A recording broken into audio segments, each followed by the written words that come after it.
taken a test that has come out positive. No.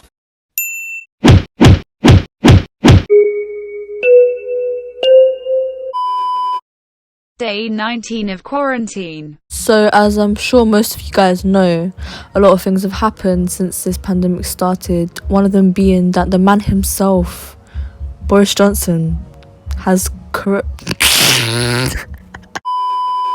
coronavirus. And nah, I know I shouldn't be laughing, but if you guys don't believe me, you can even watch this video right here. Hi folks, I want to bring you up to speed with something that's happening today, which is that I've developed mild symptoms of the coronavirus. That's to say, a temperature and a persistent cough. And on the advice of the chief medical officer, I've taken a test that has come out positive. But the reason why I'm laughing is because I find it funny how he was telling all of us to stay at home, as you guys can see in this video. Should not be meeting friends. If your friends ask you to meet, you should say no. No, but this guy should have taken his own advice, but he never. So now he has it and no one could do anything about it. But I know most of you guys have probably been bored over this quarantine period, either watching TikToks, making TikToks, whatever you've been doing, because I know I definitely have. Or you've been watching people clap for NHS on Swarmz'S live. Let me not even get into detail because you guys already know what I'm talking about. But you guys have been enjoying that. I know, it's okay. We all get bored sometimes. And the stupidity that I have also seen about these stupid corona 5G tower whatever theories, like I don't understand. Like, okay, conspiracy theories, yeah, to a certain extent, but the explanations that has been coming from some people, you guys have probably seen this guy called Tyrese's Snapchat story, whatever, and his 5G tower theories, whatever. But and the £20 note theory, like, just stop, please, just stop. Bitch. The door. So you already know you're going to go exercise, because can Boris stop me? No, he cannot. Guys, go exercise, trust me, it makes you feel so much better afterwards. But make sure when you do go, you keep your distance from people and you stay safe from this coronavirus. But yeah, I went to the park with my mom and we were jogging and I ran a bit, and it actually made me get into the right headspace to actually want to revise, which is really surprising, because otherwise I would have been at home and I wouldn't have even opened any of my school books. But yeah, I was doing TikTok dances when I came home because I was feeling so good. But let me know if you guys do want a quarantine workout video. So guys, I'm back and I'm at my house right now. I think it's like a week later since I actually did any exercise. I'm going to be showing you guys how I revise, like how I do my notes, etc, etc. First of all, make sure you have all your subject books. If you want to revise, obviously you're going to need a notepad, which is what I keep all of my notes inside.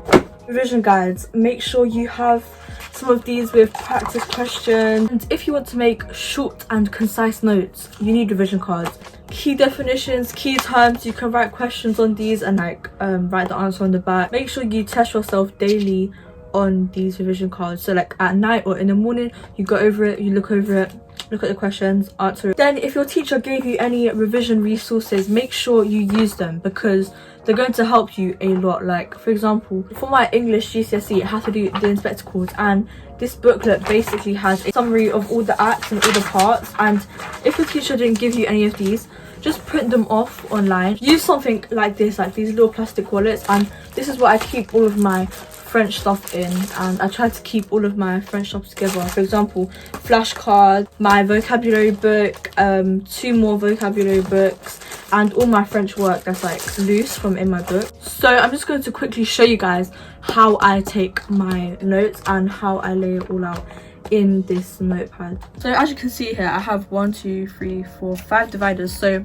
I can have 5 different topics in this notepad. I might use more than 2 for one subject. The first one is for GCSE PE. One of the subjects that I'm the least good at, and this is how I lay out my notes. So I put the title of the subject up here and what I'm revising. For example, if it's science B2.1 or whatever, the title of the actual topic up here, and then I make my notes based on my book. Like, I rewrite out all of the notes and make sure you highlight key terms, and I usually like to include diagrams like this, and also make sure your work is colorful and neat, because then it will make you want to actually revise more. You have the same thing on the other page. I need to do more of this GCSE PE work, but so far this is what I have. I usually like to use a theme for each topic. For example, for the structure of the skeletal system, I'm using purple right now, and I'm highlighting all of the keywords, drawing diagrams. Then for science,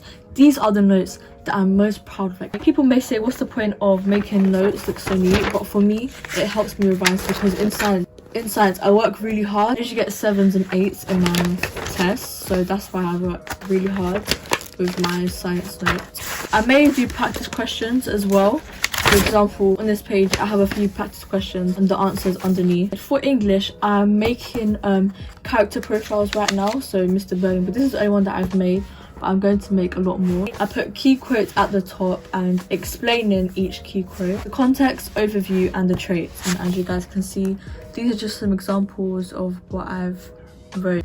And then for science, I made revision cards for P2.2, and I need to do this for all the other topics as well, but they're double-sided. I just wrote key facts and things that I need to know for the test. I did terminal velocity, work done and power, Newton's law and things like that. For French, I go through textbooks, answer the questions, make flashcards on the key terms. I'll write these questions on my flashcards and I'll write the definition. For example, whatever key, I'll write with who, and the same for the rest of them. I would also suggest printing off past papers and also doing them.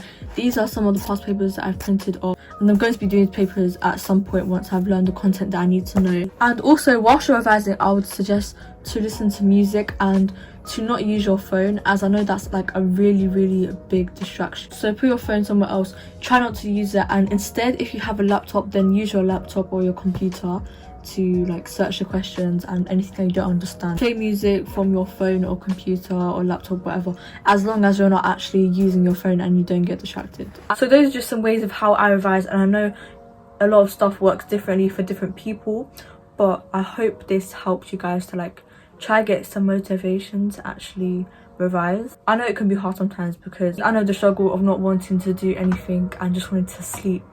But once you get into the routine, then it'll be easy and it will come like natural. Try follow your school timetable as well, 15 minutes or an hour of each subject, and have regular breaks in between. Otherwise, if you don't have any breaks or cramming too much knowledge into your head, and you're not actually going to understand any of it. Hopefully this video did give you guys some ideas on how to revise, and I hope you guys did enjoy this video. I'll be back very soon with more content and more videos, and make sure you guys stay safe from this coronavirus, because you never know who it can affect.